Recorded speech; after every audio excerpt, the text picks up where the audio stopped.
भैरव धाम सरकार की जय। जय श्री राम। सभी भक्तों को जय भैरव।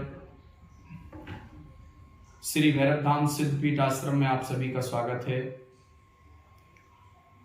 प्रिय भक्तों, बहुत सारे हमारे जिज्ञासु जिनकी एक ही जिज्ञासा है कि आखिर भगवान भैरव की सेवा कैसे करें और उनकी कृपा प्राप्ति कैसे पाएं। देखिए, कृपा की प्राप्ति की अगर बात करें तो अगर आप यह सोच के पूजा करेंगे कि मुझे कृपा प्राप्ति चाहिए या मुझे चमत्कार दिखाना है या मेरे जीवन में चमत्कार हो जाए या एकदम से मेरा जीवन पलट जाए, अगर आप ऐसा मन में विचार लेके पूजा करेंगे तो वो पूजा आपकी सफल नहीं होगी। यह एक भ्रम है। यह मैंने भी सुना है कि समय से पहले और भाग्य से ज्यादा किसी को कुछ नहीं मिलता, लेकिन ईश्वरीय शक्ति एक ऐसी शक्ति है जो समय और भाग्य दोनों को बदल सकती है। केवल भरोसा होना चाहिए, आस्था और विश्वास होना चाहिए। जो भी भक्त कहते हैं कि मैं बहुत पूजा पाठ करता हूं, बहुत राम का नाम लेता हूं, मैं हनुमान जी की सेवा करता हूं, अपने अपने इष्ट के बारे में बताते हैं, बहुत सारी पूजा की लेकिन मुझे सफलता नहीं मिली। तो सफलता के लिए आप पूजा कर रहे थे,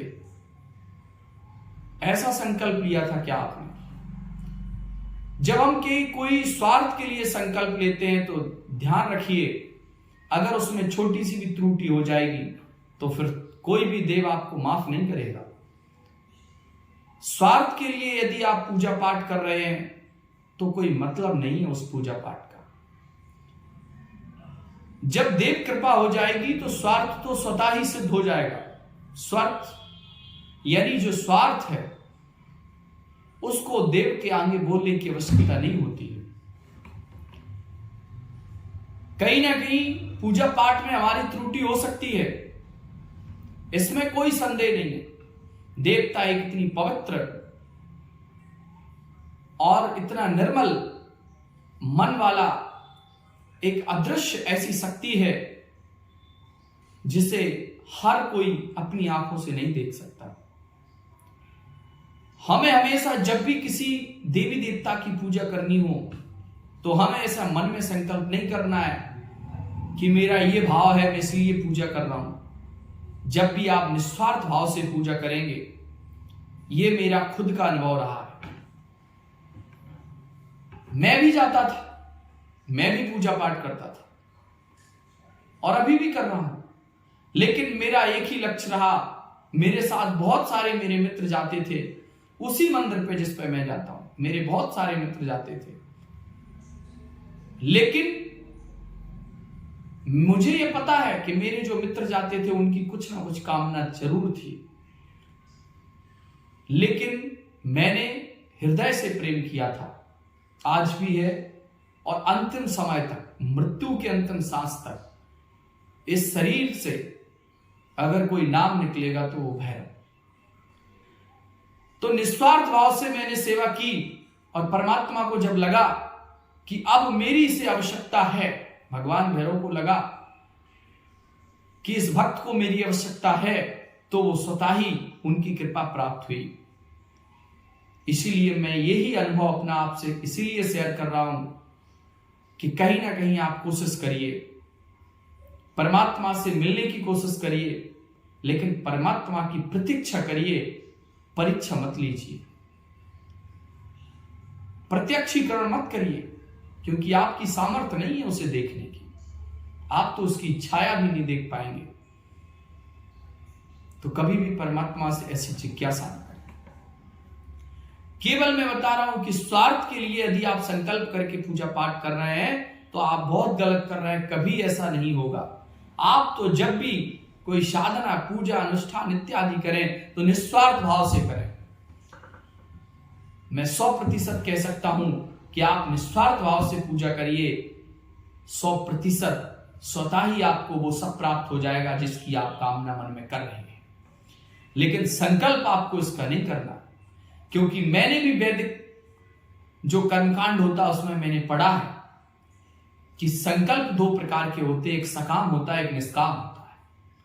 लेकिन मैंने देखा कि 100% लोग सकाम वाला ही बोलते हैं, निष्काम किसी का नहीं।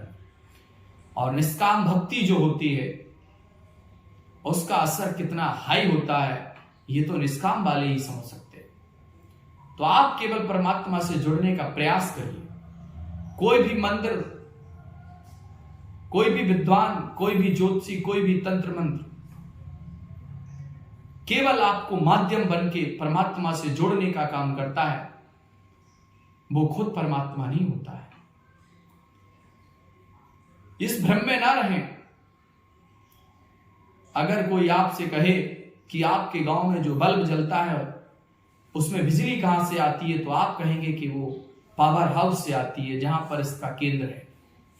तो समझिए आप बात को कि हजारों दरबार इस भारतवर्ष में चल रहे हैं, लेकिन हजारों दरबार का मालिक जो है वो परमपिता परमेश्वर एक ही है। अगर हनुमान जी सरकार की दिव्य कृपा से वो मंदिर चल रहे हैं या दरबार चल रहे हैं, तो उन पर करंट कहां से जा रहा है? वो पावर हाउस एक ही है, राम नाम। अगर आपको भक्ति ही करनी है तो राम नाम की करिए।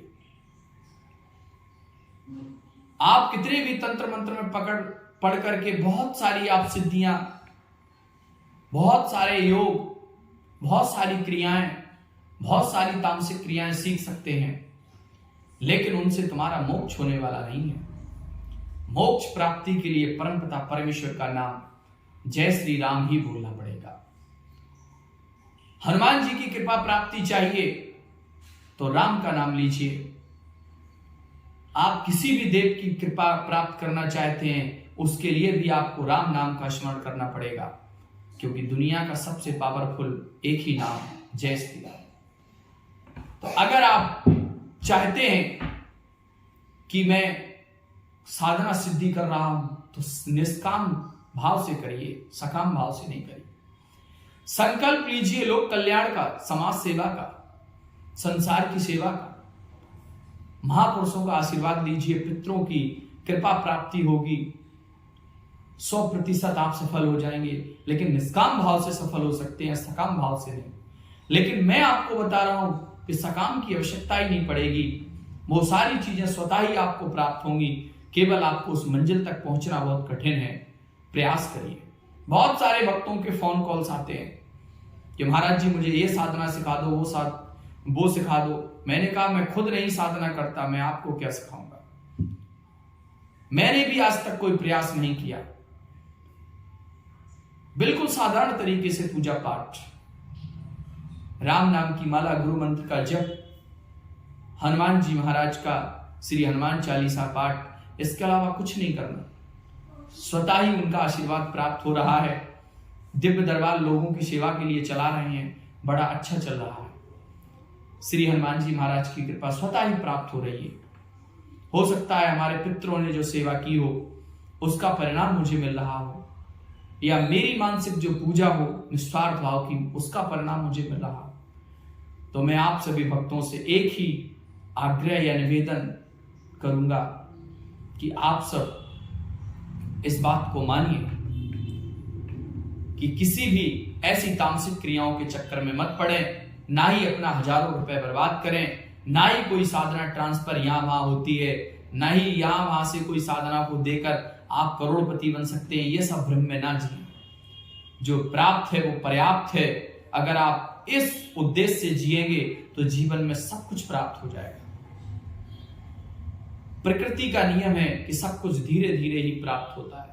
मैं अपने सभी भक्तों को एक ही बात कहता हूं कि परमात्मा ने जो भी दिया है बहुत सोच समझ के दिया है।